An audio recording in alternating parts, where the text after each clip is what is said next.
Hello and welcome to Mum's Work and Chaos with me, Louise. They say it takes a village to raise a child, so let me help you build yours. During this journey, I'll be learning about everything from neurodiversity in children's literature through to body image post-pregnancy. I hope you enjoy this episode. Hello and welcome to this week's episode of Mum's Work and Chaos.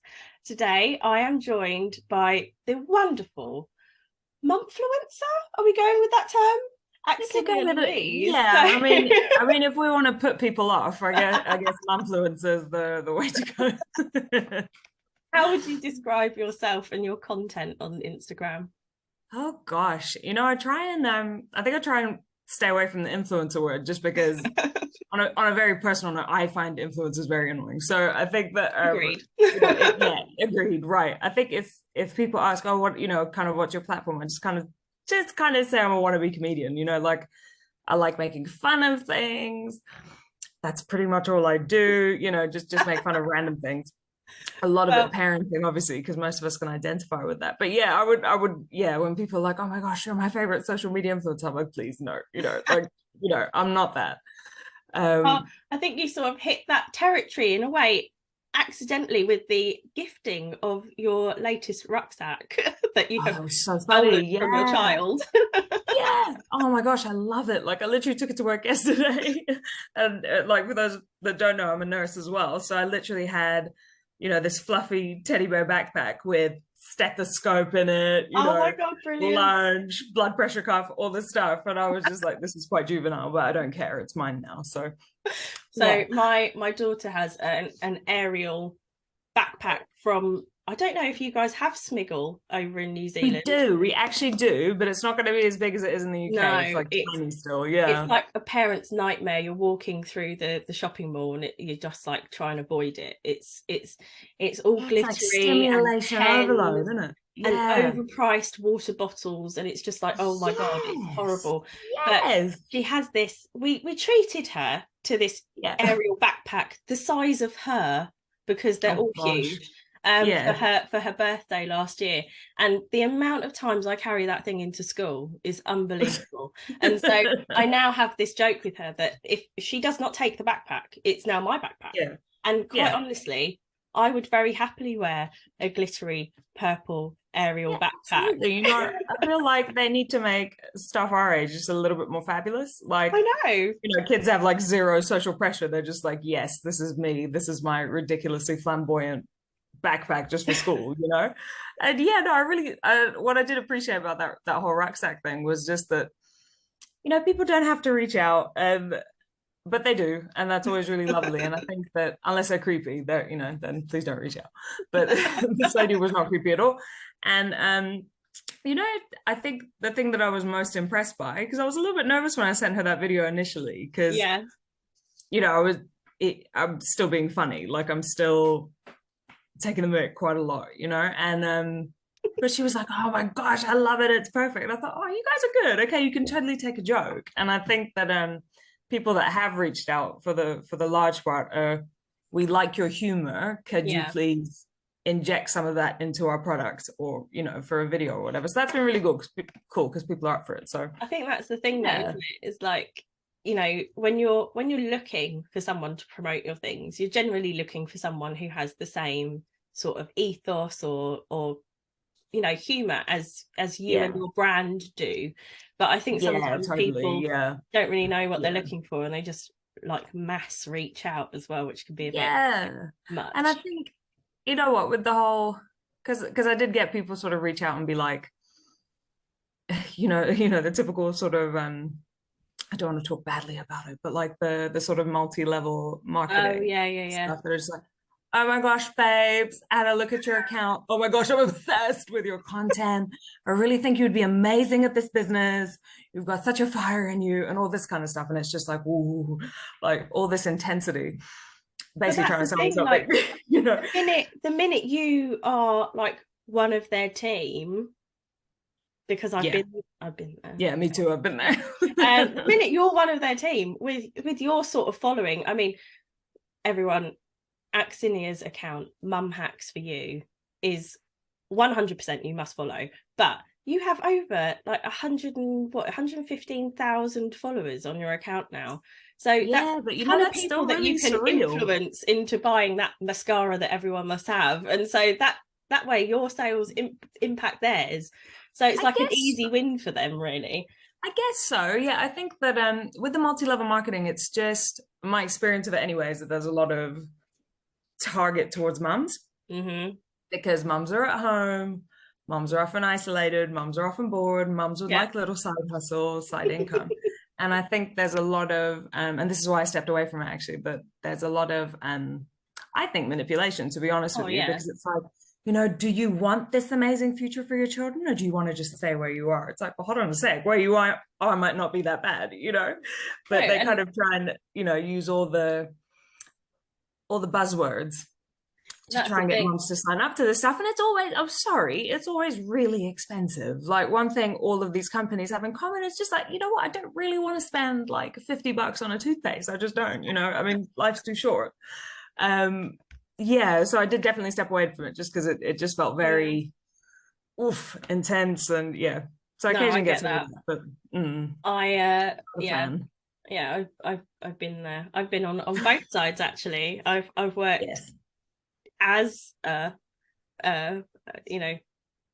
Go on, tell me, what did you do, Louise? Oh God, it was unique. So unique. I was sat there with the makeup videos, and my God, the being a mum and working in London at the time and trying to get ready in the morning to get the train at like 7:30, while trying to stick my phone to my mirror so that I could film myself getting ready in the morning, and making sure that my bedroom was tidy. It was like a nightmare. And so I just thought, do you know what? I know. And the parties in people's houses. Now, my peopling on any level is exhausting for me. And so hence the reclusiveness of working from home. But honestly, I was exhausted from work. I was exhausted from trying to keep people happy online. I was exhausted from trying to make sales for the stuff that I was buying basically for myself. And making sure I had it in my kit. And it was just like, oh God, I can't. And then and it was quite, I did feel like I was manipulating people. And I mean, come on, I work in marketing, but my job is to sell you something that you need. Something actually useful. Yeah, exactly. I'm trying to find the perfect client. I'm not trying to sell you stuff that you don't want or you don't need. That's not my job. My job is to find the perfect person totally identify with that. And easily make the sales to, because we're who you want. You're who we want. That's the point. Yeah, exactly. For me, it was like this whole thing of like, you know, you could go get a perfectly affordable protein powder, but wait a minute, I've got this one, which is triple the price. Like, you need this one to be healthy. You do, you know? Yeah. And it just gets stupid. And I think that the problem is that people think, oh, stay-at-home mum, you got nothing to do. Yeah. Or if you do, or you just, you know, you've actually got so much time in the day in between whatever your kids need. And the reality is, even if you do, so I mean, I homeschool. Oh my God. Which don't do it, it's awful. No, I'm joking. No, you know, it has its challenges. Seriously. Something that we've I bow down to you. Nah, don't. We're terrible at it. But you know, it's just that's what's been right for our family and our kids in particular. I'm not one of those sort of dogmatic people that say everybody should homeschool. That's not how I think at all. It's just been what has worked for us and our particular setup. But with that, gosh, I've lost all train of thought. But you know, I think generally people think, okay, mums do the school drop off, and then they've got all this time. They've got all this time where they're not doing anything, you know, where of course they could do a side hustle. Why don't they just get a real job? Why don't they do all this? Why don't they go to the gym? You know, that's the best one. Because why wouldn't you be investing in your health? You should be. How dare you not? And I think one thing that's not commonly understood is that the emotional weight of everything you deal with on a regular basis that then becomes chronic because you're always dealing with it. You know, it's the same stuff day in, day out, and there's not really any let up. I think that people don't remember that, you know what, if you've got time alone by yourself, awesome. This is the thing. That's up to you. Take the time by yourself, relish it, don't feel guilty for it, do whatever the heck you want. You don't need a side hustle. Well, exactly. And if you don't want one, you know? This podcast may be called Mum's Work and Chaos, but honestly, mumming is work. You know, it's not all about going into the office, going into the hospital in your case, or whatever. Working, like even being a mum, is 100,000,000% harder than a full-time job. Hence the reason why I put my kids in daycare and I go to work. Because I can't handle it. Amen. I honestly, I tried it. I did the traditional thing of having the baby and having the maternity leave, and I was off for 9 months, and I went mad. I started a business. I then found another job, and I went back to work, and I was just like, seriously, I just couldn't do it. I was so, God love my daughter. I love her so much. Yeah. But my brain was like 24/7 just going, and I was like scrolling my feed at 3 a.m. while feeding her, and I was I just needed people. I needed to be working again and have the distraction of work. I just couldn't do it. So honestly, totally. tip my hat to any stay-at-home mum. You're doing an amazing job. I can't do it. That's hence why I'm working. But you know, I think we all do it differently. I think that and you know, and when I say I homeschool, people immediately kind of go, oh my gosh, you must be doing. And I don't know what image they've got in their mind, but it's probably that I've got a blackboard in my kitchen and I'm like, you know, and you know, sit down, do your work. And it's not really like that. You have for our family in particular, you know, we've got neurodiversity and all of that. You know, we've got to be quite flexible with how we do it. And you know what it is about the oldest kid? They're always the guinea pig. You know, poor thing is gonna have the consequences of all of our stupid decisions ultimately. You know, and so you know, we're also just trying to learn from other people that do it. And poor kid. Well, this is the thing, but he's largely happy. So he's quite bright. I can't take credit, but you know, it's okay. I think that you know, everybody needs to be given freedom to navigate motherhood in their own way, you know, and some people really do just need to go back to work. And that's okay for your own mental health, because at the end of the day, if you're not okay, they're not okay. Well, that's the thing. So that's what I chose to do. I chose to go back to work. But I mean, like, you know, I think one thing that hit me about the post that you put out that we bonded on was it was about mum groups, and and you were specifically sort of like, I guess, looking more at the overstimulation, it's too noisy, all of that sort of stuff, which I found as well. But I was always the mum that was late because the kid had had a punami just as we were about to leave the house. Of course. I couldn't, she would not allow me to stop breastfeeding her. Like, I tried every bottle on the market. She wouldn't take it. She wouldn't take a dummy or a pacifier, whatever you want to call it. She wouldn't. She just wouldn't. She wanted me, and that was it. And so I was stuck to her for a whole year before I made her give up cold turkey. But it was tricky. And so she was always the one that wanted to then feed halfway through and have a nap. And so it was like, I'd be sat there thinking, I've paid £70 for a term. 70? For a whole term of classes. Like, because the building should have been made of gold. £70. Honestly, it's stupid over here, mate. So I'd paid 70 quid for the privilege of being in there for a whole term to sing about the fields and the sun and how blessed and lucky we are. No, I've got to be honest with you. A sleeping kid and all the mums who were too busy going, Jonathan took the bottle brilliantly and he's been gaining weight and we took him for his weigh-in. I hate it. Oh, it was all the pretentious mums, and I was just like, I don't know. No, they're not my people. I can't do it. I mean, I've got friends that love it. I got friends that love it, you know, and really get so much out of communities like that. I hate it. Like, I mean, you describing that is my perfect version of hell, you know, like other mums with other children who have no interest in whatsoever, you know, in this like ugly hall, you know, with random beanbags and stuff on the floor. We're all sat in a circle and we're all trying to be happy clappy, you know. And I get it, you know, that's good for a child's development, sure, but you know what, it's not good for my mental health. So, you know, it gets to the point where I was like, you know, I don't enjoy this, like, and that's fine.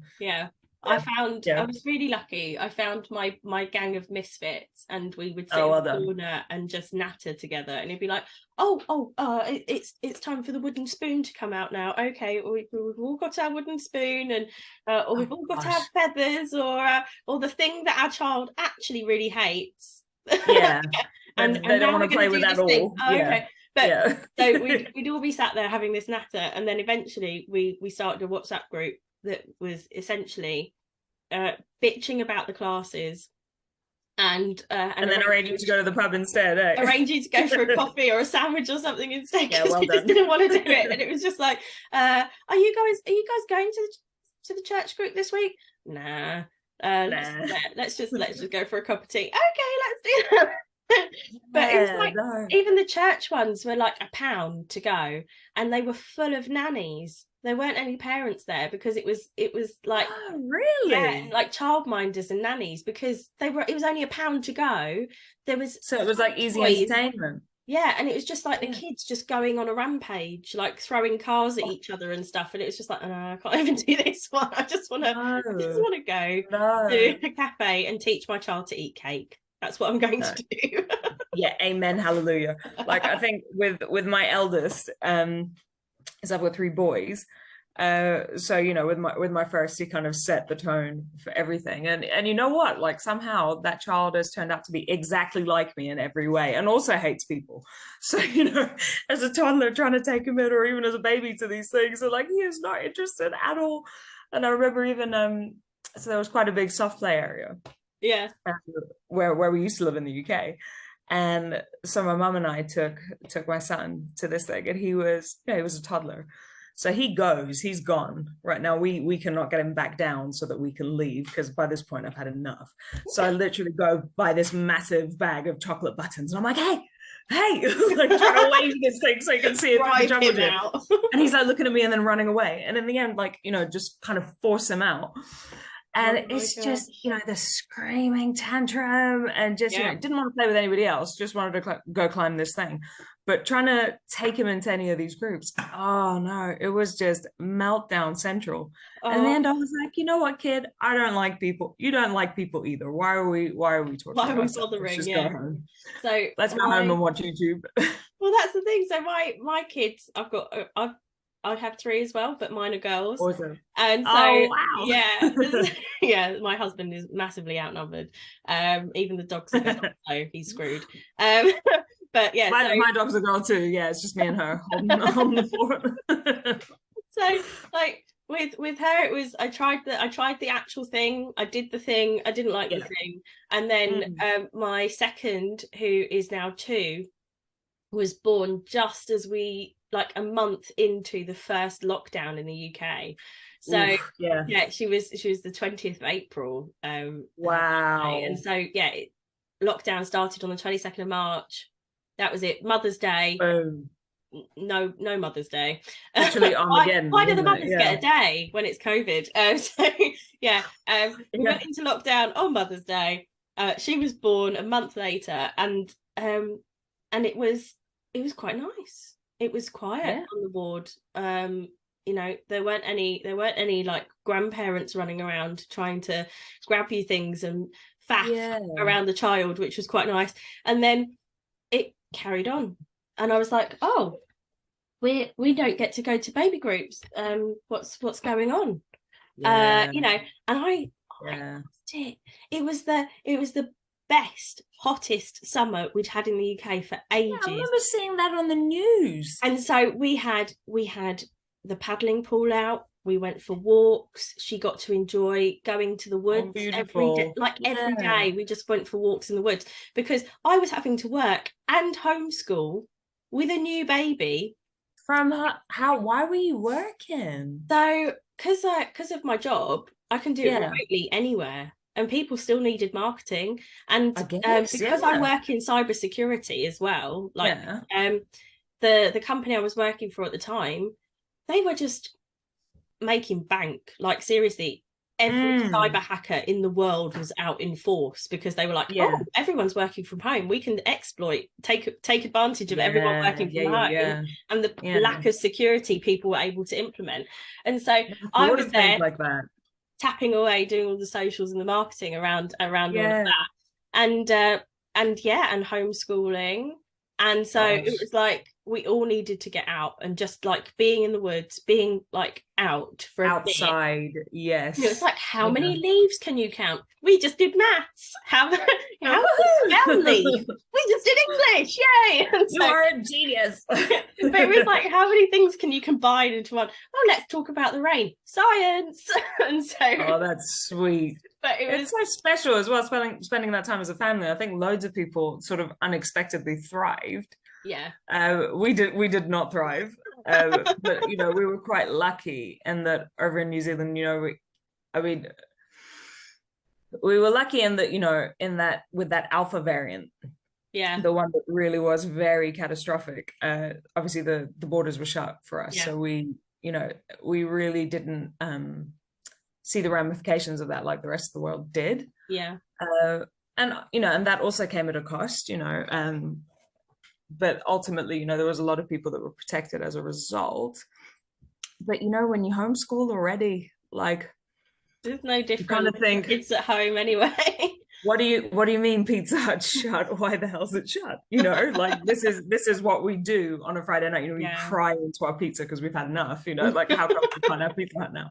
I think it was a whole month that basically nothing was open apart from the supermarket. You know, like the essential things. And and we had a couple of those.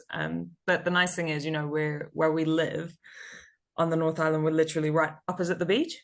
Yeah. So even when we were in full lockdown, you know, the beach was still considered like our immediate area. So we just, you know, when I wasn't working, because I was pretty much working every day. But I can only imagine being a nurse during that time must have been a lot.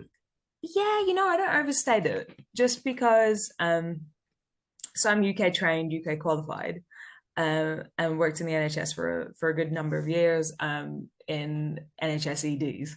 Yeah. So as you know, it's my background. And you know, winters were tough in ED, really, really, really tough.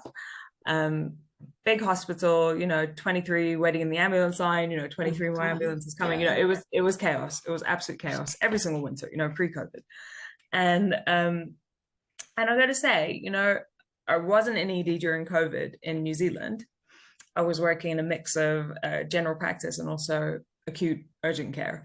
So not hospital based. And, you know, we were really, really very safe. Now, obviously, we did not know, you know, at that point, nobody knew what this was going to be. Nobody knew if it would mutate. Would it be worse? If it mutated, would it be less? You know, we didn't actually know anything. So there was a lot of PPE and that kind of thing. But there was a lot that we couldn't do, you know, just because we had to put new policies in place. So I'd never overstate and say, oh, look at me, I nursed in a pandemic. Or, you know, like I never overdo that because I'm like, actually, we were in New Zealand. It wasn't that big a deal. But, you know, over in here, like on our respiratory ward, it would be a big deal. Or in the emergency department, yes, it probably would be a big deal, you know. But I think what it was like for us and what it's been like for the rest of the world are two very different things. So I would definitely not put it this way. Of all the things I've done in my nursing career, I wouldn't put nursing through a pandemic as necessarily a feather in my cap. Does that make sense? Yeah, no, 100%.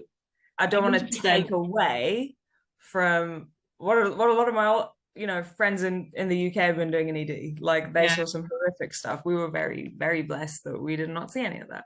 Not where I was anyway. Crazy, isn't it? So, like how it all happened and how, you know, different, especially different like countries dealt with it and everything. Yes. But like, you know, it's and then with my third, she was born as we were sort of coming out of everything, and so she's one now. 2 under 2.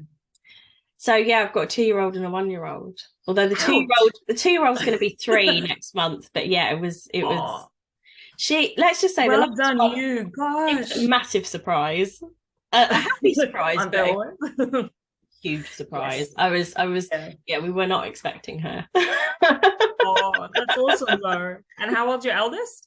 She's 6, so she's basically second mum. So she's like, she's always like, Indy, you have to get dressed. You know how to dress yourself. Blah blah blah. Mummy's asked you to get dressed. Blah blah blah. And I'm like, standing there in your vest and knickers and you still haven't got your get your own shit sorted. Leave it to it. She can babysit now. Everyone else what to do. You know, I must say, your house sounds very ordered. My house with the three of them is essentially just a continual episode of Jackass. So, you know, yours soun's great. Oh, you think that everyone thinks that girls are easy. Girls are, you know, that. Oh, I don't think they're easy. I just think they probably don't urinate on everything. Oh yeah. Oh, well, you say that. You say that. I'm sure they're very difficult. I think boys are simple and a lot simple emotionally. Girls, so we've got one of those sort of like click clack sofas, so the back just folds down like a sort of style thing, and it's really heavily sprung, and so it's basically now the indoor trampoline. Oh gosh. and the thing is that my eldest will set up like an assault course kind of thing. So next thing you know, they're jumping from like the sofa to the footstool to the floor, and then they set up like cushions on the floor because it's actually they're now playing hot lava, and it's just like, oh my god. And so I've basically got to make sure that no one tries to decapitate the youngest by doing a flying kick at the wrong time. And my middle one is, she's potty trained, but you know, she's like still well done. Still figuring it out a bit. You did pretty well. She's not even 3 yet. Sheesh. She had an older sister who was like, she was mimicking 100%. Yes. But you know, I'm pretty sure that the other night while I was cooking dinner, because I didn't let her get her way, she just did a wee in the middle of the kitchen floor. Just to spite you. Positive about that, yeah. It's like just when you need it, isn't it? They're between your legs while you're trying to cook dinner. They're in the fridge getting every type of cheese, string cheese alternative that they can possibly get out. Totally, yes. My middle one now is attempting to climb the fridge to get to things that she wants, which is really incredibly resourceful. But stop it, absolutely. I just stick the youngest in a high chair now and try and sort it out. Oh gosh, you know those bounceroos, the Fisher Price thingies? So, you know, I had my youngest in it up until he was knocking it over because he clearly was too old for this thing now. You know, he was like falling out of it. But it was my saving grace, honestly. Just that, Miss Rachel, and what else did we put on? Cocoa Melon, you know, any kind of stay there and don't move propaganda, you know, we're very pro screen. So I've heard a lot about Miss Rachel. Know they're safe. I'm yet to you know, actually watch Miss Rachel. Oh, you know what? She's fantastic. I've got no bad things to say about Miss Rachel. It's just really wholesome. And, you know, I mean, we did it because we had a little bit of speech delay with our first. Yeah. So with the other two, we've kind of just been like, oh, okay. So we just do things a little bit differently to try and encourage more speech. Yeah. And I found out that Miss Rachel had it's similar story. So her, she had a son who had speech delay, and then she's got a history and she's got a background in teaching and in music. And she just kind of looked at some of the things kids were watching on TV and was like, wow, there's not really anything that encourages speech development. No. Or for a slightly developmentally delayed child. So they started this YouTube channel and it's been great. My youngest is talking so much more and we actually just enjoy it. It's just a really nice, interactive, thoroughly recommend. Okay, I will check. They all love it. Thoroughly recommend. It's like crack cocaine, you know. Just put it, just put it in front of them. Well, my eldest has a lisp, and again because of COVID, my middle one has a lisp too. Yeah, speech therapy has eluded us. So it's been a hard one. We've been working on trying to get we've been working through the school and everything, and then that bad, like, it's been a fun one. So it's just like the delay. There's like a 2-year delay on speech therapy in the UK. Is there? Yeah. But I mean, with a lisp, is that big a deal? Like, if you don't mind me asking, like, does that worry people if she's got a lisp? It doesn't really worry me. Yeah, because I mean, it doesn't worry me that my kid does. But they seem to think that she, you know, needs it. So whatever. Yeah, I mean, I'm not a speech therapist, but one thing I do like about New Zealand is it's generally quite a bit more chill. Yeah. About things like that. Like still, you know, still good where it counts, but generally the attitude here is that, you know, you just let kids be kids, you know, and they figure it out themselves, and you give them independence when they need it, and you know, it's okay. It's okay Yeah. that they're young and they do things differently. And yeah, I mean, I don't think I've ever look, I've occasionally thought about my middle one and been like, that is quite a lisp, you know, how long is that going to be? But at the same time, like, you know, it's also cute. Like, I probably selfishly don't pay much attention, but yeah, I guess I kind of figured they would grow out of that kind of thing. But that's interesting to hear that there's such a delay on speech development. Yeah. So originally we were keeping an eye on that, and then it was we were, you know, told fairly often that she was, you know, zoning out or not listening. Do we want to maybe send her for a hearing test and things like that? And it was like, right, okay, I don't really understand where this is going. So took her to the doctors, had her looked at, hearing's perfectly fine. No, she doesn't need a hearing test. Yep. And I was like, right, okay. So she's been moved around the class a bit, and there's a lot going on with it. And then my nephew, they said at his school, oh, we think he has ADHD. Typical boy, you know, throwing things, disruptive, destructive, all of that. Yeah. And so, like, they went through the whole thing, and they're going through the process of getting him done, assessed at the moment. Yeah. And then it was, you know, looking at all of that and around his diagnosis and everything, working out that actually she displays a lot of the symptoms of ADHD that, well, I say symptoms, it's not a disease. Signs. They're traits, traits, of girls with ADHD. And it was like, oh, okay, interesting. And then I started looking into it more and more, and I was like, oh, that's interesting. That was me as a kid. Right. And then I started looking more into it, and I was like, that's me. So now we're both at the moment going through the process of being assessed for ADHD. Yeah. I mean, you probably know because I talk about it online, but I'm ADHD and so is my son. So my eldest one.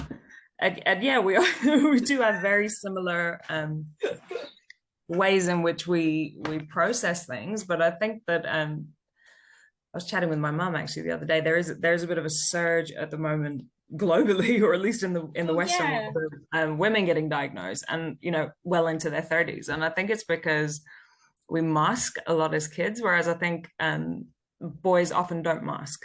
Yep. But will mask. And I think, you know, I remember I think I was 6 or 7, and my mum didn't know this until recently, but so you know, you learned to play the recorder at school. Oh god, yeah. So I was learning to play the recorder for like a solid year, and now this lovely music teacher has taught us how to read music, right? Yeah. And I wasn't paying attention, so that whole year I was playing everything by ear, and I was literally having these like little exams, you know, as a 7-year-old, and passing. But the whole time nobody knew I couldn't read music. And no, that was exactly me. So I learned recorder like everyone does. I learned keyboard from year 3 to I think year 6. I learned keyboard, and I could play everything by ear. Yes. Couldn't read music. And then I was at secondary school, I started to learn flute because I actually wanted to learn saxophone. Did too. Cool. Yeah. I wanted to learn saxophone, but my hands were too small and I didn't have the reach for the saxophone, but I could reach on the flute. Yeah. Oh gosh. Yeah. So I learned the flute, and my music teacher outed me. He worked it out. He was like, and actually, let's just practice this bar here. And I was like, can't sight read. Shit. Where's C? I know what C is. Let's work out if that's C, then what that's it looks like. Yeah. It was just like, and then and that was around the time my stepdad, who was a music teacher, was like, actually, I'll come up with this new and inventive way for you to read music where the notes don't all look the same. And I was like, oh, okay, cool. And he developed that, and I still didn't learn to read music. Oh, bless him for trying though. You know, with those I think I was like person. No, but it's such a common thing. I mean, I remember it was literally like grade 1 recorder book with like massive, you know, it had all the keys like in massive. Like, I don't need this book. I can do it. You know, I literally just like started to read it and be like, you know, it'd be like, this is A, you know, this is B. And I just had to sort of essentially just teach myself until I learned to pay attention in music class. And then went on to play flute and take it further a little bit. But yeah, no, that was me, like just not paying attention. And often, you know, so the teacher also said to my mum, yeah, she zones out a lot. You need to take her for a hearing test. Mum did the same thing, you know, and I went for the hearing test. No, her hearing's perfect. In fact, it's better than normal, you know, and my ear sounds higher and lower than most other kids. And it was like, and now I'm starting to think, is that a neurodivergent thing? Is that, do we have a better bandwidth? And so like there's still like, maybe some of the shops in the UK. I don't know if you'll remember this, but do you remember they got like deterrents for teenagers? So to stop loitering, they would play this really high pitched sound that you could only hear if you were like under 25. I'm 35. Hilarious. Some of these places still have those deterrents, and I can still hear the noise. It's like, that sounds like torture. I think I knew that horrible. Like, I think I've only ever heard those in the context of like for a dog.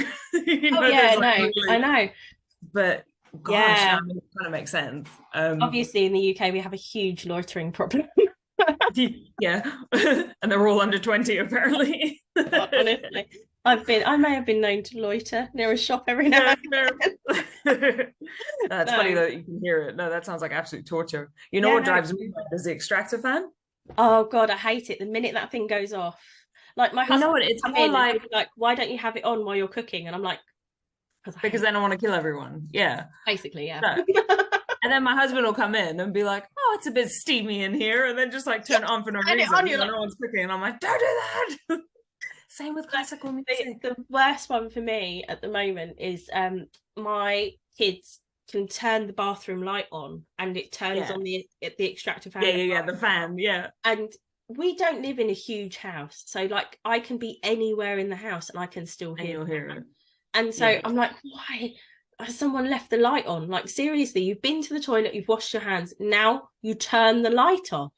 And they don't think, they just leave it on. And then there's this just gentle hum through the whole house. And it drives me absolutely insane. Yes. Can't you hear it? No, I can't hear it. It's like, and then I wonder why I've got my heckles up and I'm really annoyed about everything. It's because I can hear this. Totally. And it's funny how like different brains are different. So my husband will find, you know, he's got a very eclectic music that, you know, so listening to Spotify is ridiculous because you will literally have like this like dark death metal like thing blaring, and then the next thing is, you know, classical music. I'm like, oh my goodness, you know, it's just a flash for all the different tastes. But when there's classical music playing, you know, we'll be talking and chatting, and then all of a sudden, you know, we're not talking about anything intense, and I'll be like slowly getting furious in the background. Like, then all of a sudden I'll be like, why am I so annoyed? And I'll realize, you know, it's classical music. Bash the radio to get it off, and it's just apparently one of my triggers. Look, I can look at it and be like, yes, this is an excellent display of musical genius, but turn it the hell off. You know, I hate it. I find that I tend to stick to like listening to the same stuff, and so like it'll always be like the same radio station or the same back catalogue of Oasis music or something. Like, you know, I tend to stick to the same things. And again, I was reading about it, and it was like, ADHDers tend to stick to similar sorts of music or the same, or what they know what they like and they stick to it. And I was just like, that's me. Like, you do. Why are you now telling me all of this stuff? Like, why didn't I know before? And it was like, you know, it's I wasn't the kid I didn't feel like I was the kid everyone wanted to be friends with, but equally I got on with everyone okay. You blended in, but I had like my core group, but I hated all those really cliquey people. And I think that's part of what also made me hate mum groups a lot, was everyone formed those cliques. And I just, and it's like a adult version of high school, essentially. Totally. And there's all that competition, and you've got all these people like competing to see whose kid's the fattest. Whose I know. Well, mine had 150 mils. Exactly. Have you tried putting your kid on the potty already? And it's like, no, they're 9 months old. I'm not. Just go away. Yeah, absolutely. Absolutely. And when you should breastfeed, how much you should breastfeed, when you should stop breastfeeding, Yes. who latched, who didn't latch. And I think a lot of it is well-meaning. I think that I like to think a lot of it is well-meaning. Yeah. I just felt that there was all that judgment as well from other mums. And I was like, I thought, like, we're all in this together. Like, why would you be judging me for the fact that I'm still breastfeeding and she's nearly a year old, compared to like my other two? I stopped at 6 months because they bit me and I didn't like it, and they took a bottle and I was like, okay, you take a bottle. The other one didn't. Wonderful. I had no choice.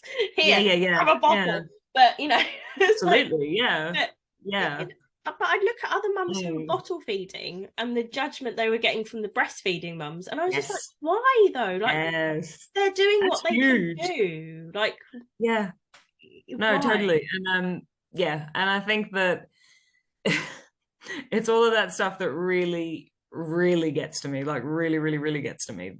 And which is why I did sort of really not engage in any of that stuff in the end, because it was just so stressful for myself as well, and I didn't enjoy that. And yeah, I mean, school similarly was well, not similarly, I didn't really blend in. I did actually struggle with quite a bit of bullying, and I think that then seeing those cliques in older circles was like, nah, we're not in high school, like we shouldn't be doing this. We actually need to be a bit more supportive of each other. And it's interesting because so many people that were in that sort of initial group where everything was fine, kids fed, kids, walked, they spoke, they were beautifully eloquent at 2 years old. The interesting thing now is that, because I still know some of these moms, I'm still friends with them. And, not so much from the mum group, but kind of connecting outside of that, because we all hated it. But, a lot of them now are also dealing with children with neurodiversity, funnily enough. And now, so it's for them, like, we always knew something was different. Because I knew I was different. So then there was kind of the expectation of, okay, I'm kind of understanding what's going on here. But, when you have been, for argument's sake, let's say neurotypical, even though I don't necessarily love the term, but, let's use that for argument's sake. It's like and calling people normal, have a seemingly neurotypical child, and then, so this stuff can come as quite a shock in some ways. And, I think that the support for parents, particularly that deal with neurodiversity, is really, really poor, I think, as a whole. And as you say, like wait lists to see specialists, wait lists to get help, for support groups, all that kind of stuff. I think globally, or at least in the Western world, like that's actually a really tricky thing at the moment, particularly for mums and dads, because it's really, really, really stressful. Really stressful. Something that hit me a while ago was like, the girls that I was really friends with at school, we were all sort of like, I guess, the outcasts. We were the ones who didn't quite fit in.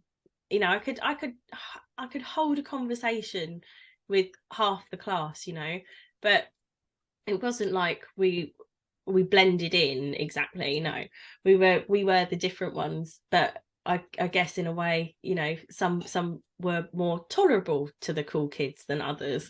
But I was reading this thing the other day, and it was just like, one of those memey things that pops up on your Insta, and it said, neurodiverse people tend to gather in packs. if your friend's got ADHD, chances are you do. And I was just like, oh shit, that makes so much more sense now. Oh, your sound's gone. I can't hear you. Oh no, what's happened? I can't see you're on mute. What did I do? I don't know, but you're back. We're back. Am I back? Okay, cool. I don't know what I did. I'm sorry. No, it's fine. Hear me now. Don't worry, cool. I can hear you now. Okay, awesome. No, I do have my own little gang.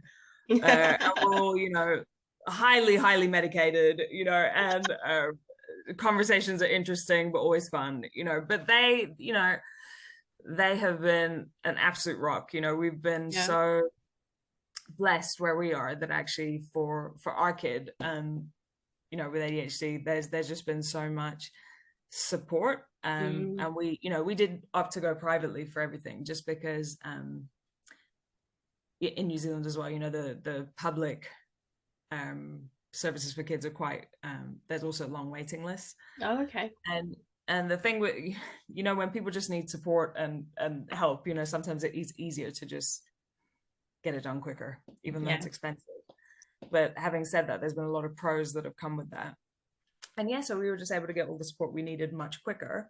And we go to a group 3-4 times a week, and it's just essentially a safe space for parents and kids that are neurodiverse, and they play together, and they do arts and crafts, and they play video games, they go swimming, they climb trees, we just sit there and have a coffee, and just we've become such a real community. And I think that genuinely now, without them, I don't know what I would have done, because it's just been such a big part of our lives. And I think that it's one thing I say a lot on my on some of my posts and feed, that that at the end of the day, parents need community, mums need community, and that community needs to be a non-judgmental, safe space where you understand that, for example, you have the autonomy and the right to look after your children to the best of your ability and to the best of your belief system, and and not be so judgy. Well, that's exactly why I started Mum's Work in Chaos, because I just felt like it doesn't matter how you mum, how you do it, you're going to get judged. And I wanted it to be a safe space. Like, you could be a stay-at-home mum, you're judged. You could go to work, you're judged. You could, want a career. You might want to not just go to work, but actually build something at work for yourself, and you're judged. You might, people might think in that respect as well that you're competing with your husband. That's not competition with your husband. That's just trying to carve out something for yourself. And so, but equally, I wanted it to be a place where people could laugh at the hilarity of everything that goes wrong, because inevitably something will happen. Like, your middle child will pee in the middle of the kitchen just to get back in, just to spite you, paying them attention while you're trying to cook dinner, and send an email at the same time. Totally. It's just that tricky juggle, and I just wanted Mum's Work in Chaos to be that safe space where other mums could come. And equally, I'd seen a bunch of crap online about how mums don't have the village anymore, and I was just like, no, that's not true. Every mum can have a village, regardless of whether they've got family or not in the area. We can all be each other's village. And 100%, especially since my eldest started school, I've got this really lovely tight-knit group of mums where we're all in different stages of our lives. Some are older, some work, some don't, but we all have that sense of community with each other, and we love each other, and that's just the way it works. And so and with that, we love each other's kids as well, and we and try and meet up as much as possible.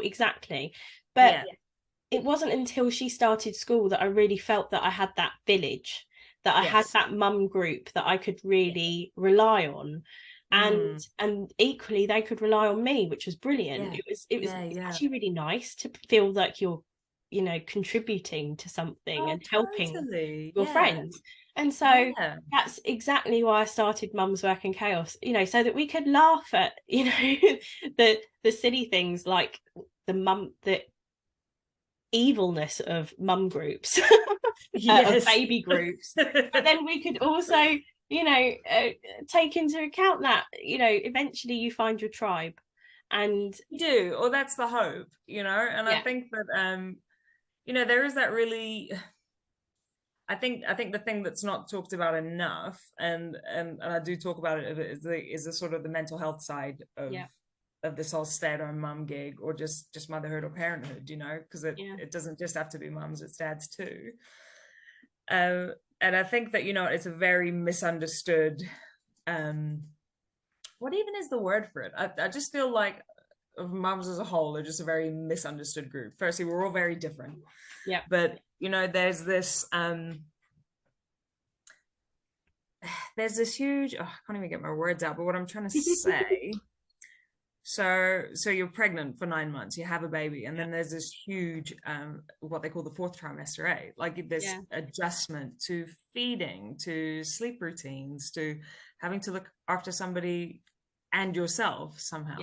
There's so much conflicting information out there of, oh, this is, how to lose your postpartum weight, how to get rid of the belly pooch after kids, it's there for a reason. What you should eat so you can lactate well, why you shouldn't give formula, gut health, get your kids on bone broth.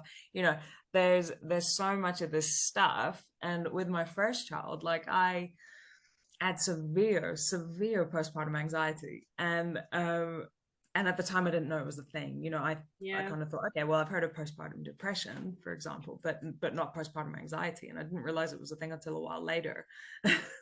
And it took me having a nervous breakdown to find that out. I'm pretty sure I had both. Like, it's the idea of she was a month old the first time I left her with my mum and my sister to go and post a letter. On my road there was a post box, and I just couldn't even do it. And then they were like, well, you managed to make it down the road and back again. She was fine. We've booked you a hairdresser's appointment. You're now going to this. And I was like, right, okay. And I was like, do I take her? And they were like, no, again, it's on the road. On your own. If she cries and she doesn't take the bottle that you've expressed, we'll bring her to you and you can feed her in the chair, but you need time. And I was like, right, okay. And the whole idea of like leaving her gave me palpitations. I just couldn't do it. It's so hard. It's so hard. But then equally, I just felt for a good while, I think I had PND, but I just honestly, I felt like when she was in me, everyone was like, oh, and you've got this baby in your tummy and you're bonding with the baby. And I was like, no, I don't feel that not way. Really. Like, she's not here yet. And then when she was born, everyone was like, oh, and you feel this overwhelming sense of love. And I was just like, no, don't feel like that. And it was really hard. And I had you just feel the weight of everyone's expectations as well, that you will feel this way, and then the feelings don't come and you're just like, no. What's wrong with me? What's wrong with me? Why am I broken? And I could feed her and I could change her nappy. And one of the things that really pissed me off was when people went, get all the sleep you can now because you won't get any later. And you're just like, sleep. I have a giant human inside me. I can't roll. Yes, I can't do anything. How can I sleep? Yes. Yeah, totally. But equally, the ADHD side of you is going, at 3 a.m, have you put all the baby grows away? Have you organised them in colour order? Have you done this? Have you sorted the bottles out? What if you need bottles? What if you need formula? Have you got formula? Have you packed Have you packed the changing bag? Have you packed your hospital bag? Have you sorted this out? Blah, blah, blah, blah, blah. And it's just like this running commentary in your head of all the shit you have to do. And then the minute you go to do it, you forget what you were meant to be doing anyway. And just like, I'm here standing in front of this bag. What am I meant to be doing with this bag? Yeah, totally. The bag? But you know clearly what you're meant to do at 3 a.m. Yeah, totally. Yeah. And I think just I wasn't like, I didn't have anybody talk to me about that. I think with, it was more like, postpartum depression's a thing. So if you're feeling a bit blue, make sure you speak out. But I think that people don't realize how dark these things can get. And and I think often what happens, which was true for me actually, is that I did not seek help and I did not get medicated. And what happened was that because that's what I needed ultimately, not that everybody needs to get medicated, but for me that is what I needed, or it was part of my journey. But we just kind of went down the road, and these things don't just magically go away once your child is 2 years old. If those things haven't been dealt with or processed or worked through, they will come up later, And I think that mums in general are really overlooked when it comes to the mental health side of things, because it's a huge undertaking. It is. And I mean, people will say, oh, but you chose this, it's a lifestyle choice. Yes, I did choose it, and I never regret my decision to be home with my kids. I adore my kids, despite what I say on social media. I thoroughly recommend everyone have children. I love them. But at the same time, has it come at a cost to me personally? Absolutely it has, and I'm allowed to have feelings about that. Whereas 100%. I think before I was very much like, I chose this, it's my privilege to lay my life down for my children and all this. And yes, it is. But at the same time, I'm a human being that has value. My emotions are valid. And I'm allowed to have feelings about the stuff that I've had to sacrifice, you know. And I think that when we do that, people tell us we're complaining or ungrateful. And so I think that I've just really enjoyed this is that safe space where you can come and you know, equally you can tell us your complaints, and you can tell us the amazing achievements you had. Like the fact that you were able to single-handedly deal with a child who had cracked all the way up its back, wash it, change it, and you know, we celebrate the small wins. Like, is your child fed, clothed, and happy? Great, you're winning. You know, absolutely. How you did it, you could have done it in the most cat-handed way possible. You could have got shit up the walls. Who cares? Your child is happy. Like, if they know they're loved and they're fed and they're happy, like, absolutely, you're doing something right. And you know, I think that is the bare minimum. Your child is fed, watered, and happy. You're winning. Clothes, roof over its head. Brilliant. You know, you're doing something okay. But like, you know, I know it's so easy to compare. Like, we were raised on those magazines where we had, you know, Jennifer Aniston cellulite thrown in our face, and so the instant we see another woman doing well, it's always like, oh shit, I'm doing really badly. Like, what have I done? What can I beat myself up about today? Fuck it. Absolutely. At the end of the day, think about the fact that, you know, you managed to get all the knots out of your child's hair at bath time. Oh gosh, yes. Forget how they got there. You got them because I didn't brush it in a week. But yes, no, absolutely. And I think that one thing I've really just enjoyed on Mum Hacks, for example, is just ripping the mick out of everything. You know, just making fun of it. And but that's why I love your trying account. to make it as relatable as possible, and kind of be like, no, you don't have to be a certain way. We all hate this sometimes, you know, and it's funny. And I think that that's probably why so many people have, you know, identified with it, because, you know, it's not pretty and it's not easy, and it is really funny if we can laugh about it. But ultimately, people need to know out there that they're not alone. They're not the only one thinking these things. They're not the only one that's looking at their body and thinking, why do I not look like a supermodel? What am I doing wrong? You know? And so that's been my goal, is just genuinely, you know, the only intention I've had is to, because I mean, this has been super fun for me. It's been such a fun creative outlet. It's just my personality.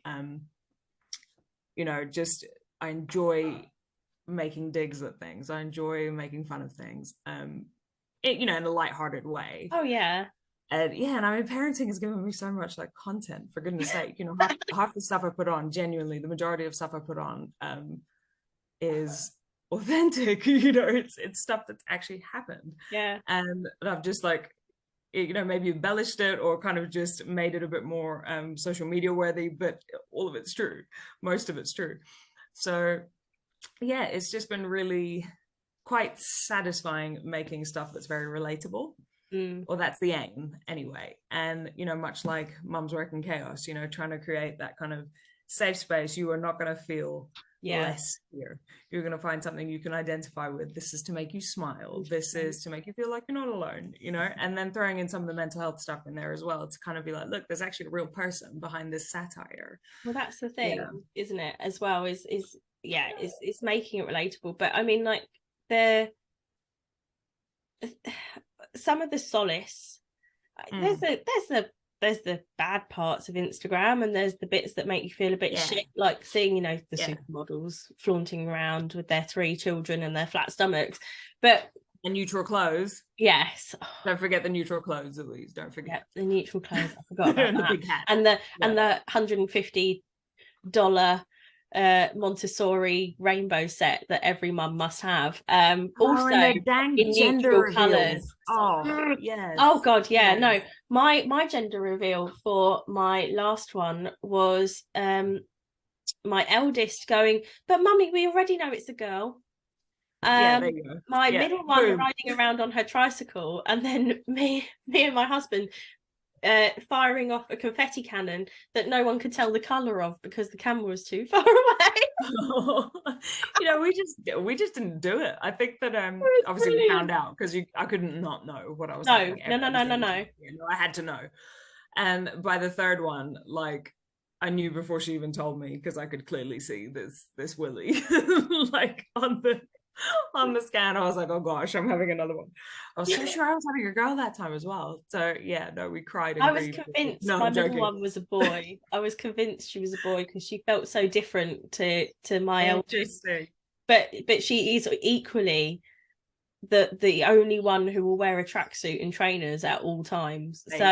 Tomboy. There you go. Tomboy, that's what it was. Absolutely. That was it. Yeah. That was the confusion. She was my tomboy. But yeah, no, it's funny. Yeah. But yeah, you've got the inspirational side of Instagram as well. And there's so many mum accounts that I follow who, are helping sort of like break the barriers of mums going back into work and understanding that you can actually ask for flexible hours, and you shouldn't be persecuted for that, or helping mums understand how to maybe get their kid to sleep a bit easier so that you get more sleep, and totally. And then mums like you who make me belly laugh so hard that I'm so glad that coffee comes out my nose first thing in the morning. I'm so glad. Anytime.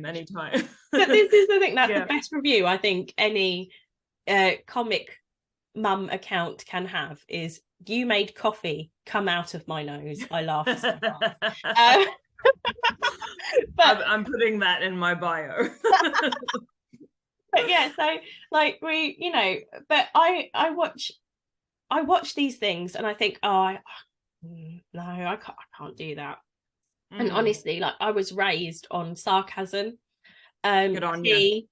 and good comedy, and so like my parents, the three pillars of life, girl. Good comedy, and then we used to like jokingly make parody songs at home, and I have one ready. It's a mum parody song, it's ready to go, and I still can't click go on Instagram because I'm so worried about like making a fool out of myself. I think for me, because I mean, about a year and a half ago, I think, maybe even 2 years now, when I decided, I was going to try this. And it was initially because I was in a network marketing thing, and I thought, I'm going to use my social media for it. So I took my account off private. Yeah. And then I realized that every sort of piece of content I was making for this wellness company was essentially taking the piss out of it, because I couldn't not, it was just my personality that I had to make fun of it in some way. And then I learned that I was actually pretty funny. So I was like, oh, okay, well, let me try this. And then I just realized the network marketing model didn't align with me. No.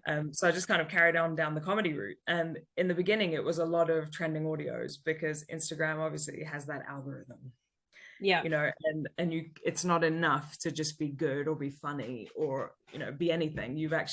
There is a strategy to getting seen in the first place. But once I had that, and just had to be really, really, really consistent with it. Yeah, just really consistent. And I'm at a point now where I don't use trending audios anymore. I pretty much use all my own material.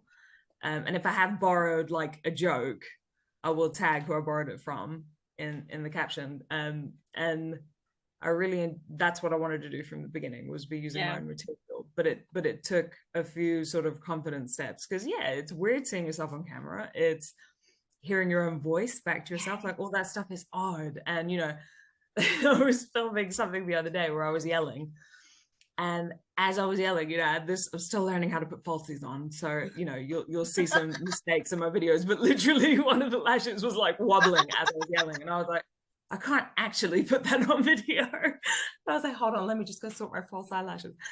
So there is a bit of that. But once you get over that fear of looking silly,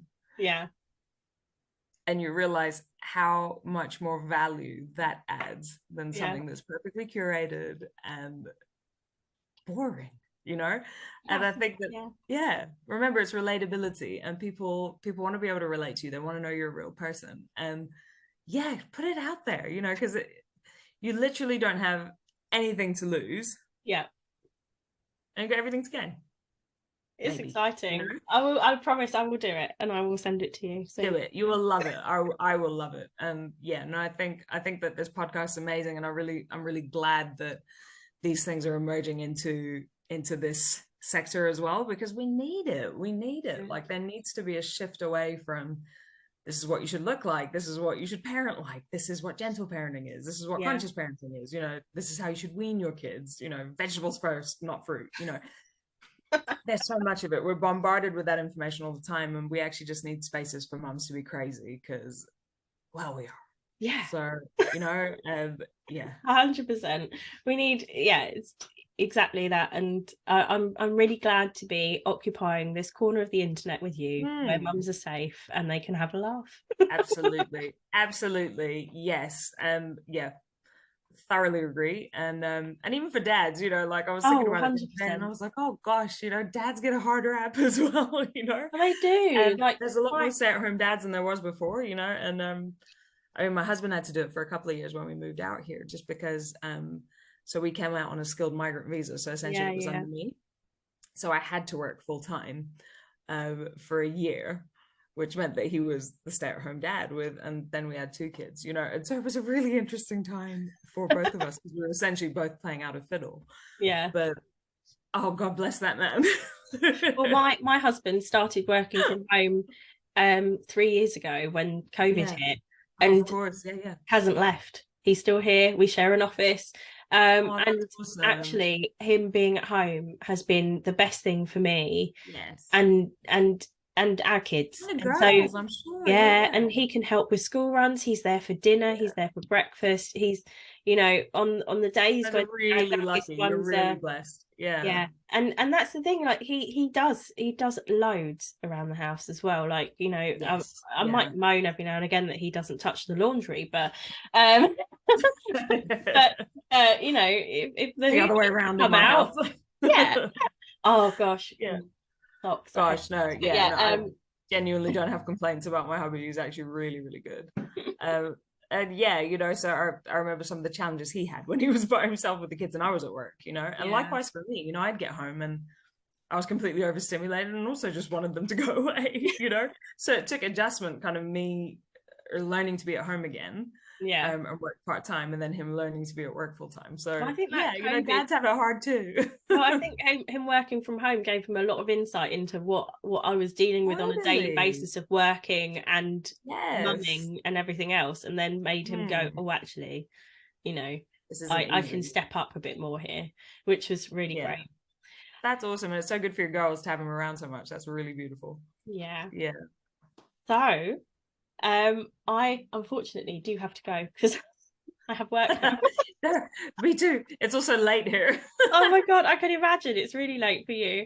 But thank you so much for joining thanks for having me. It was so nice having a proper yarn. And I know, it's just a really lovely chat. But thank you so much. And you know, you are welcome anytime. If there is anything you want to talk about, please talk to me. It'd be awesome. You know, absolutely, it's been so much fun, and thanks for reaching out. And anytime, honestly, I think that what you're doing is really, really good and adds so much value. So well done, good on you. Thank you so much. Well, again, thank you very much for joining me today on Mum's Work in Chaos. You know, if you have the chance and you have Instagram, please check out Mum Hacks for You. She's awesome, and she will make you laugh so hard. Coffee will. Thank you. Thank you. Happy to bring coffee out of your nose anytime. Have a good evening. I'll see you. Thank you. Bye. If you enjoyed this episode of Mum's Work in Chaos, please make sure to subscribe on whatever podcasting channel you're listening on at the moment. Or if you'd like to get involved, feel free to email me at mumsworkandchaos@gmail.com or follow us on Instagram at mumsworkandchaos. See you then.